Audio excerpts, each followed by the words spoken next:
Coffee is more than just a drink. It's a cultural phenomenon with a rich and fascinating history that spans centuries and continents.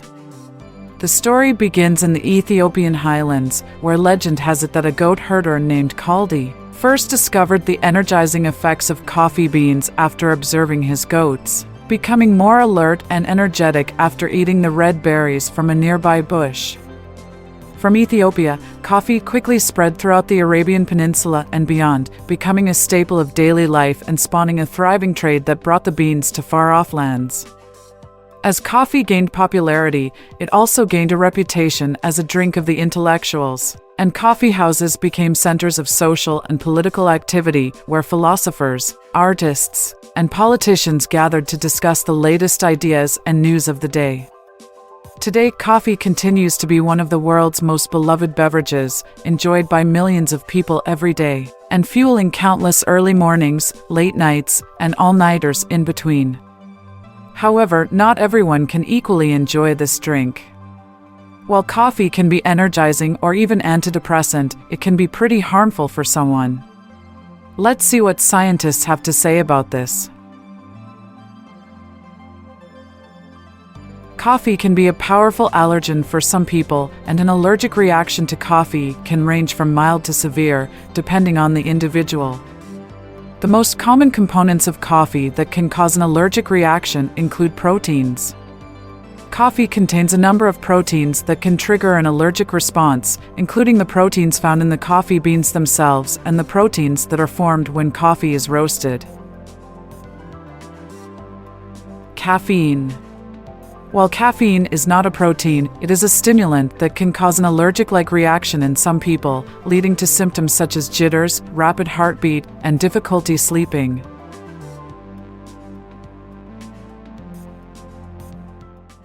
Mold. Coffee beans can become contaminated with mold during storage, and some people can be allergic to the mold found on coffee beans. It's important to note that not everyone who experiences adverse effects from coffee is allergic. Some people may be intolerant to the caffeine or other components in coffee, while others may have a physical sensitivity to coffee that leads to symptoms like acid reflux or headaches. Coffee contains various compounds that have been shown to have both positive and negative effects on the immune system. On the one hand, coffee contains antioxidants, which can help protect the body against oxidative stress and inflammation. Some research suggests that moderate coffee consumption, 3 to 4 cups per day, can help boost the immune system and reduce the risk of certain chronic diseases, such as type 2 diabetes and certain types of cancer. On the other hand, excessive coffee consumption, more than 4 cups per day, has been linked to a weakened immune system, increased inflammation, and a higher risk of chronic health conditions.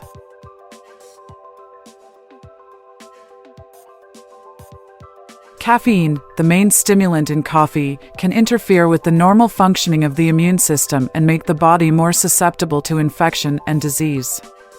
It's important to note that the impact of coffee on the immune system can vary depending on the individual, their overall health status, and their genetics.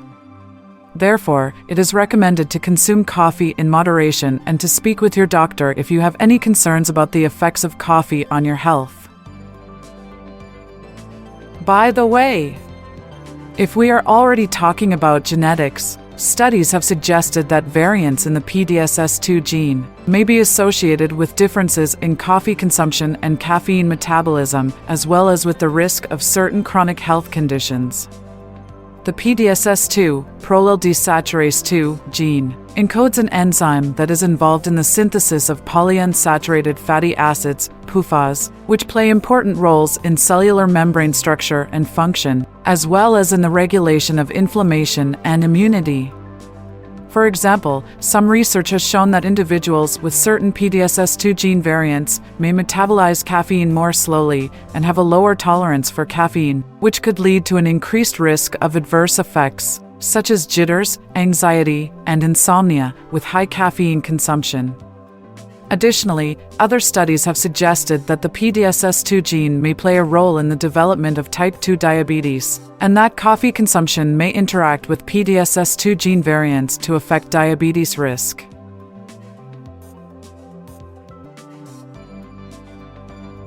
ADORA2A, adenosine A2A receptor, is another interesting gene that codes for a protein that is involved in the regulation of adenosine signaling in the body.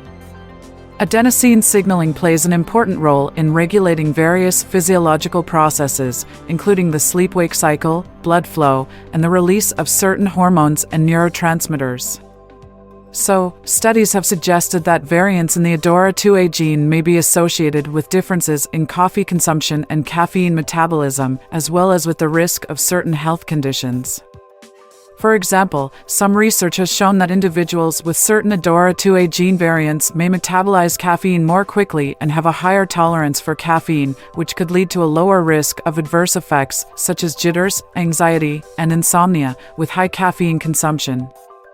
Additionally, other studies have suggested that the ADORA2A gene may be involved in the development of certain psychiatric disorders, such as depression and anxiety, and that coffee consumption may interact with ADORA2A gene variants to affect the risk of these conditions. Caffeine, which is a natural stimulant found in coffee, has been shown to affect dopamine levels in the brain. Dopamine is a neurotransmitter that plays a role in regulating mood, motivation, and reward.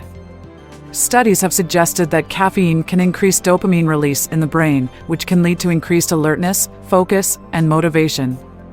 Additionally, coffee consumption has been shown to improve cognitive performance and reduce the risk of certain neurodegenerative diseases, such as Alzheimer's and Parkinson's. Keep in mind that the effects of coffee and caffeine on dopamine levels can vary between individuals and may depend on factors such as genetics, tolerance, and the frequency and amount of coffee consumption.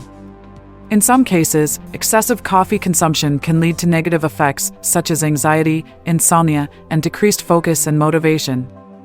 Additionally, chronic caffeine consumption can lead to tolerance, which can result in decreased responsiveness to the effects of caffeine over time. Therefore, it is recommended to consume coffee in moderation and to consult with a healthcare provider for personalized advice on the appropriate amount and frequency of coffee consumption for an individual's specific needs and health status.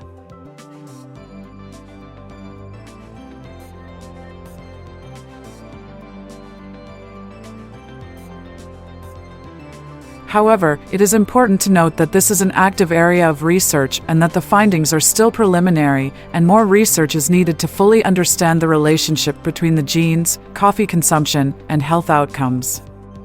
But you have to remember that genetics is just one factor that can influence an individual's response to coffee, and that lifestyle factors, such as diet, physical activity, and stress, can also play a role. So always consult with a qualified healthcare provider for personalized advice, as individual experiences may vary and some sources of information may not always be accurate or up to date. If you suspect you may have an allergy or intolerance to coffee, please see an allergist for proper evaluation and diagnosis. In the meantime, you may want to try avoiding coffee or switching to a decaffeinated variety to see if your symptoms improve. More information on the subject you can find by links below. Thanks for watching us. Take care.